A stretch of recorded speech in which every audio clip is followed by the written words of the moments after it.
நாட்டுக்கோழி குழம்பு எப்படி செய்கிறது அப்படின்னு பார்க்கலாம். ஸோ இந்த மாதிரி ஒரு பாத்திரம் வச்சு அதில் எண்ணெய் ஊற்றிக்கோங்க. எண்ணெய் நல்லா காஞ்சதுக்கப்புறம் ஒரு 1/2 டேபிள் ஸ்பூன் அளவு சோம்பு வந்து லைட்டாக போட்டால் போதும். இது நான் ஸ்மெல்க்காக தான் போடுறேன். ஒரு சிலர் வந்து சோம்பு ஸ்மெல்லாம் பிடிக்காது. அந்த மாதிரி இருக்கவங்க நீங்கள் தேங்காய் அரைக்கும் போது அதோட அரைச்சி போட்டுக்கோங்க. இந்த மாதிரி தாளிக்கும் போது சோம்பு போடணும் அப்படிங்கிறது இது ஆப்ஷன் தான், கம்பல்சரி கிடையாது.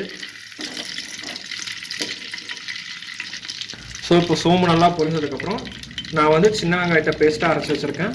அதை வந்து இதோட ஆட் பண்ணிக்கலாம்.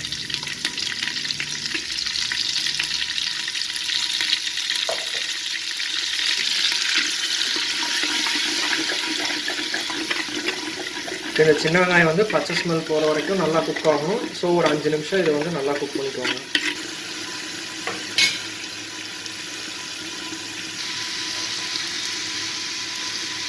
இப்போ சின்ன வெங்காயம் நல்லா குக் ஆகிடுச்சு. இந்த ஸ்டேஜில் நம்ம ஒரு 2 டேபிள் ஸ்பூன் அளவுக்கு இஞ்சி பூண்டு பேஸ்ட் கூட சேர்த்துக்கலாம்.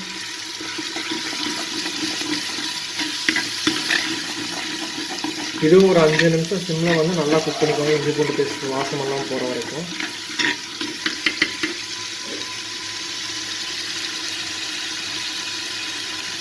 இப்போ இஞ்சி பூண்டு பேஸ்ட்டு அதோட பச்சை வாசமெல்லாம் போய் நல்லா குக் ஆகிடுச்சு. இந்த ஸ்டேஜில் இப்போ நம்ம என்ன பண்ணலாம் அப்படின்னா தக்காளி இது கூட ஆட் பண்ணிக்கலாம்.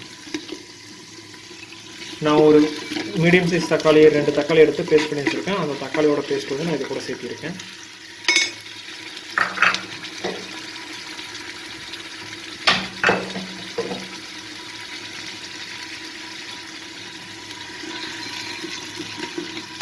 இப்போ தக்காளி சேர்த்துனதுக்கப்புறம் இது கூட நம்ம என்ன பண்ண போகிறோம்னா உப்பு, மஞ்சத்தூள்,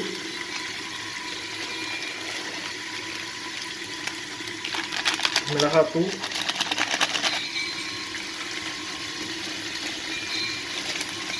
கொத்தமல்லி தூள்,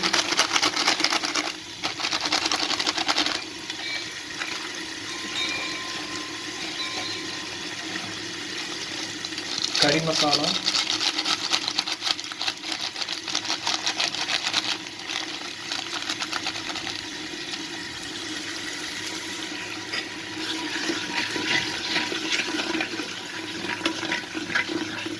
அப்புறம் 1 டேபிள் ஸ்பூன் அளவுக்கு சீரகம் மிளகு நம்ம வறுத்து அரைச்சி வச்சது அதை வந்து இது கூட சேர்த்துக்கலாம்.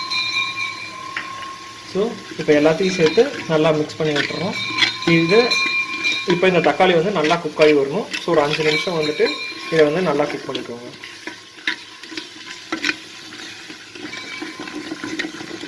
பாருங்கள், தக்காளி நல்லா குக் ஆகி எண்ணெய்லாம் நல்லா பிரிஞ்சு வந்துருச்சு. இந்த ஸ்டேஜில் நம்ம சிக்கன் ஆட் பண்ணிக்கலாம். நாங்கள் இன்றைக்கி ஒரு கோழி எடுத்து அதை நல்லா கட் பண்ணி க்ளீன் பண்ணி நல்லா வாஷ் பண்ணி எடுத்து வச்சுருக்கோம். ஸோ இதில் நாங்கள் வந்து இன்றைக்கி 2 டிஷ் பண்ண போகிறோம். ஒன்று சிக்கன் சுக்கா, இன்னொன்று சிக்கன் குழம்பு. ஸோ அதனால் நான் இதிலேருந்து எலும்பு பீஸ்லாம் மட்டும் எடுத்து இன்றைக்கி நாங்கள் குழம்பு வைக்க போகிறோம். ஸோ அதனால் இப்போ இந்த சிக்கனை வந்து இதோட ஆட் பண்ணிக்கலாம்.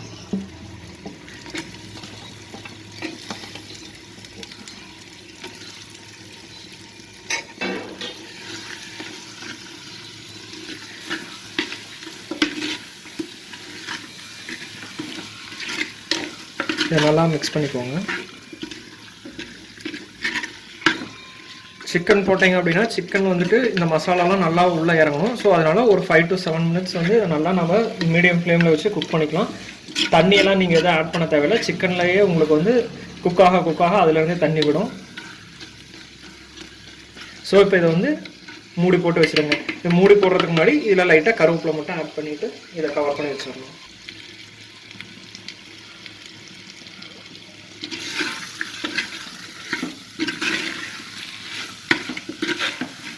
கருவேப்பிலை வந்து இது கூட சேர்த்து நல்லா இதை வந்து கலந்து விட்டுருங்க. கலந்து விட்டு இப்போ நம்ம இதை மூடி வச்சிடலாம். இப்போ 5 நிமிஷம் கழிச்சு நான் ஓப்பன் பண்ணிட்டேன். இது கூட நான் இப்போ என்ன பண்ணியிருக்கேன் அப்படின்னா தேங்காய் பேஸ்ட் ஆட் பண்ணியிருக்கேன். நான் தேங்காய் அரைக்கும் போது அது கூட என்னென்னலாம் சேர்த்து அரைச்சேன் அப்படின்னா தேங்காய், ஒரு 10 to 12 பீஸ் கிராம்பு, ஒரு சின்ன பீஸ் பட்டை, ஒரு 1/2 டேபிள் ஸ்பூன் அளவுக்கு சோம்பு, ஒரு 1/2 டேபிள் ஸ்பூன் அளவு கசகசா. இதெல்லாம் நான் தேங்காய் எடுத்தது பார்த்தீங்க அப்படின்னா ஒரு 1 இன்ச் சைஸில் ஒரு 4 இல்லைன்னா 5 துண்டு எடுத்து அது கூட இதெல்லாம் ஆட் பண்ணி அதான் நான் பேஸ்ட் பண்ணி வச்சுருந்தேன். அதை நான் இது கூட ஆட் பண்ணி நல்லா மிக்ஸ் பண்ணிட்டேன். இப்போ நம்ம குழம்புக்கு எந்த அளவு தண்ணி தேவையோ அந்த அளவு தண்ணி ஆட் பண்ணிக்கலாம்.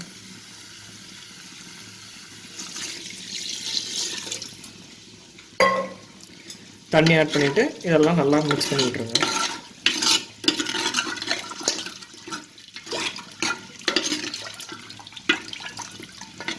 இப்போ உப்பு காரமெல்லாம் செக் பண்ணிக்கோங்க, பத்தலை அப்படின்னா போட்டுக்கோங்க. இதுக்கப்புறம் நம்ம கறி வேகிற வரைக்கும் குழம்பு நல்லா கொதிக்க விட்டு இறக்கிட்டா டேஸ்ட்டான சிக்கன் குழம்பு ரெடி. இப்போ அரை மணி நேரம் ஆயிடுச்சு. நான் ஓப்பன் பண்ணி பார்க்கலாம். இப்போ நம்ம ஊற்றின தண்ணியெலாம் நல்லா சுண்டி குழம்பு கன்சிஸ்டன்சி கரெக்டாக வந்துருச்சு. சிக்கனும் நல்லா வெந்திருக்கு. இந்த டைமில் வந்துட்டு நம்ம கொத்தமல்லி தழை இதோட தூவி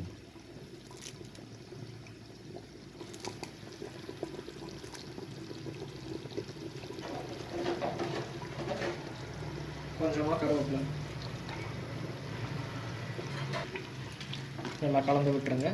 நல்லா டேஸ்ட்டான நாட்டுக்கோழி குழம்பு ரெடி ஆயிடுச்சு. இதை உங்கள் வீட்டில் நீங்களும் ட்ரை பண்ணி பாருங்கள். டேஸ்ட் எப்படி இருந்துச்சு அப்படின்னு சொல்லிட்டு எங்களுக்கு கமெண்ட் பண்ணுங்கள். எங்கள் வீடியோ பிடிச்சிருந்தா லைக் பண்ணுங்கள், எங்கள் சேனலை சப்ஸ்கிரைப் பண்ணுங்க. உங்களுக்கு தெரிஞ்சவங்க எல்லாருக்குமே இந்த ரெசிபியை வந்து மறக்காமல் ஷேர் பண்ணுங்கள். தேங்க்யூ.